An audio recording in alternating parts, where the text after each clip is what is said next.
Planning on fixing the cracks in your dash, so you stick your panel tool underneath, pry up a little bit, it'll pop right up. You do need to take the pillar covers off to get this up and out of your way. Alright, what we do is we take a piece of plastic. You can cut it out of anything. This is just a thin piece of plastic, maybe 1/8 of an inch thick.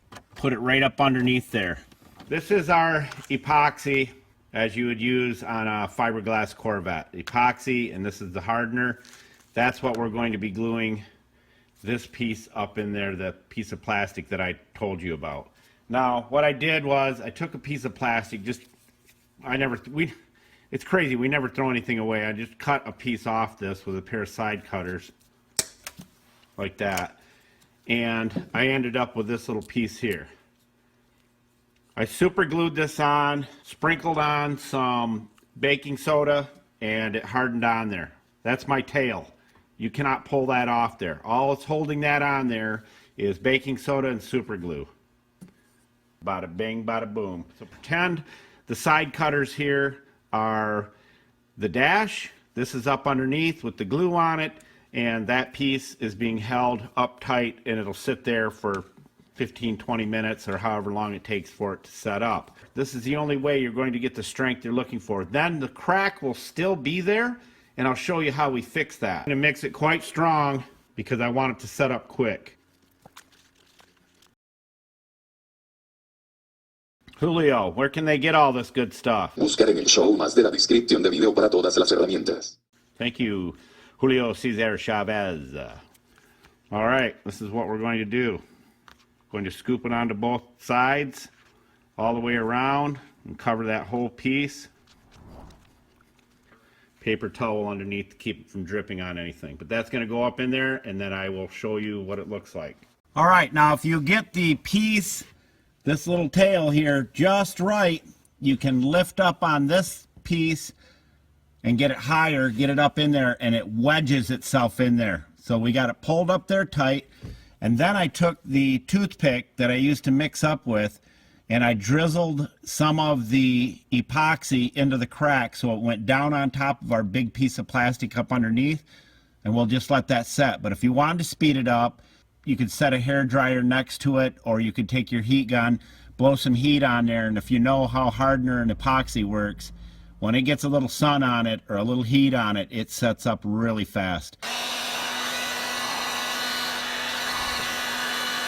It's in there. You can just snap it off. Let's grind that down so it's below the top of this surface right here.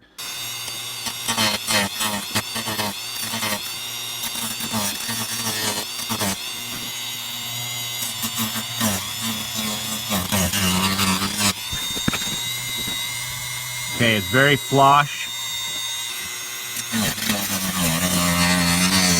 Alright, you don't have to worry about the backside back here because that's covered up by the piece that goes in right back here. I'm going to clean it now with our 99%.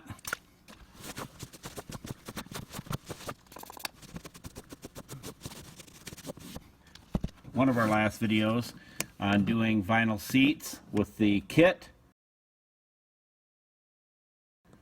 Look through our videos and you'll find it. This little spatula comes in really handy for this. Then you fill your groove with your vinyl filler. Put a little right there. Now I'm doing this all left-handed because the camera is in my way and I am right-handed.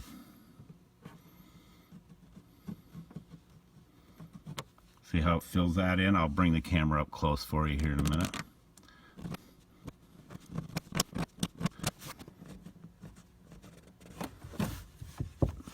Details, details. A minute ago I couldn't shut you up. The Grinch. We love details. Alright, we let that dry. We'll paint it, and I'll show you how we do that. Now, as I mentioned, you don't have to worry about this backside here. It's not a big deal, because you're never going to see it. And you don't have to worry about the texture, because the crack is so small. Once you color it, all you'll see is a slight line there. and there's no real way to get texture into that. All right, we let it dry, and you can take your razor blade and go over it like this very lightly, and it's pretty flush, and just scrape it just a little bit like that. One more time with the old 99. And we're going to use our vinyl paint made just for this. And what I do is spray it in the cap, a little color on the Q-tip. So we're going to do multiple coats of this. 10 minutes in between each one. All right, looking at it from the passenger seat, it looks awesome. Let's get it on many angles. You can't even tell. If you didn't know that crack was there, you would never know it was there. Now let's get back here just a little bit. I mean, it's gorgeous. You can slightly see a little bit of it right there, slightly. But when you're back here like this, you can't tell that's been repaired. Now let's go over on the other side and dig into that one. That is a cluster. Oh, before we do that, let's spray it down with some 303. Haven't mentioned that in a while. Dash would have never cracked if it had 303 on it from the beginning. Why do these dashes crack? Is because first off, they're thin, and then when they bake in the sun, they shrink. There you go, my friends. Here you get to see this busted up pile. It's cracked all the way up to here. All right, we found the piece. We did the same thing here. We took a piece of plastic and we adhered it with crazy glue and some baking soda. We did that because if you poke this down in there and don't get it set, it'll fall down in there, then it's gone for good. So all we're going to do is put some super glue, and I don't care if it drips on there. The customer does not want this. They want the dash replaced with the cover. We gave them all the options. We may have to push down on it a little bit, get it down in there. But if that tab wasn't glued on there, we would have lost it already.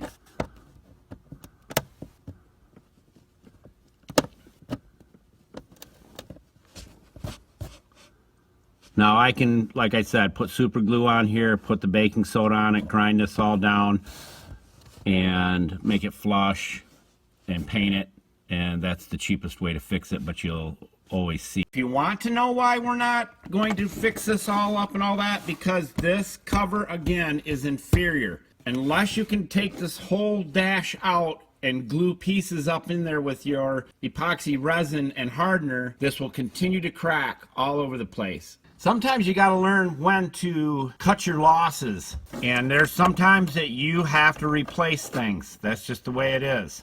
Now that piece is glued in there nice and solid, and like I said, if that tab wouldn't have been on there, we would have never got that piece in there, because you got to be able to pull it back up. So we can snap that off.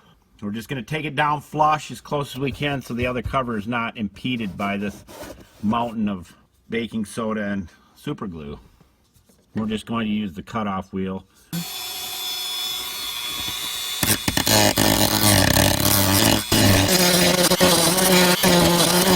The Dremel has so many attachments, it gets overwhelming sometimes, so we just use what looks like it'll work the best.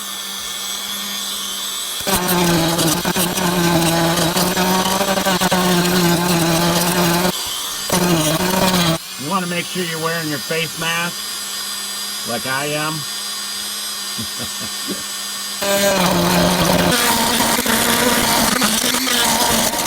Now, if you wanted to sand that down and smooth it out a little bit more, or use another tool that Dremel has, like a stone, and go over it, you could paint that.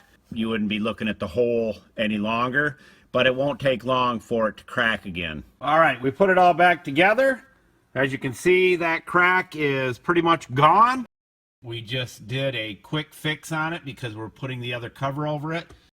If you're not real picky and you can live with a few marks like that side over there, we could have done a better job, but we know it will not hold up. It does look way better. We did put our 303 on it and brought the shine back in it, and that'll dull down after a little bit, but it'll be protected. Let's put the plastic one on and take a look at that real quick. All right, here's the new plastic cover we're going to put on. It's not adhered down by any means, but it will have a nice fit.